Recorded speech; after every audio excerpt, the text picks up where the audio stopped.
2025 సంవత్సరం శ్రీ సిటీ చరిత్రలో ఓ మైలురాయిగా నిలిచిపోతుంది. ఆంధ్రప్రదేశ్తో పాటు దేశ ఆర్థికాభివృద్ధిలో శ్రీ సిటీ కీలక పాత్ర పోషిస్తోంది. శ్రీ సిటీపై గతంలోనే ప్రధాని నరేంద్ర మోదీ ప్రశంసల వర్షం కురిపించారు. సీఎం చంద్రబాబు నాయుడు సైతం ఇండియాలో అత్యుత్తమ పారిశ్రామిక హబ్లలో శ్రీ సిటీ ఒకటని కొనియాడారు. ఏపీ పెట్టుబడుల స్వర్గధామంగా మారడం వెనుక Sri City key role play చేస్తోంది.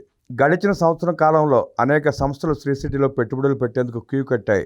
మంత్రి నారా లోకేష్ కృషితో ఎలక్ట్రానిక్స్ దిగ్గజం ఎల్జీకి భూమి పూజ నిర్వహించడంతో శ్రీ సిటీ చరిత్రలో కొత్త అధ్యాయం ప్రారంభమైంది.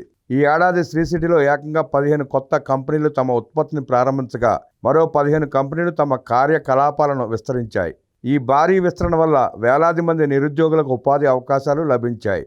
ప్రపంచ స్థాయి కంపెనీలు శ్రీ సిటీని తమ ప్రధాన కేంద్రంగా ఎంచుకోవడం ఇక్కడి మౌలిక సదుపాయాల నాణ్యతకు నిదర్శనం. కోబెల్కో, నిట్టన్, చార్జ్ ఇండస్ట్రీస్ వంటి అంతర్జాతీయ సంస్థలు ఇక్కడ కార్యకలాపాలు కొనసాగిస్తున్నాయి. భారీ యంత్రాల తయారీతో పాటు అధునాతన ఇంజనీరింగ్ వరకు వివిధ రంగాల్లో ఇక్కడి కంపెనీలు సాధించిన ప్రగతి శ్రీ సిటీని గ్లోబల్ మ్యానుఫ్యాక్చరింగ్ మ్యాప్లో టాప్ ప్లేస్లో నిలబడేలా చేసింది. అధునాతన లాజిస్టిక్స్, భవిష్యత్తు విజన్ పరిశ్రమల స్థాపనతో పాటు సరుకు రవాణా, లాజిస్టిక్స్ రంగంలో శ్రీ సిటీ అద్భుతమైన వృద్ధి నమోదు చేసింది.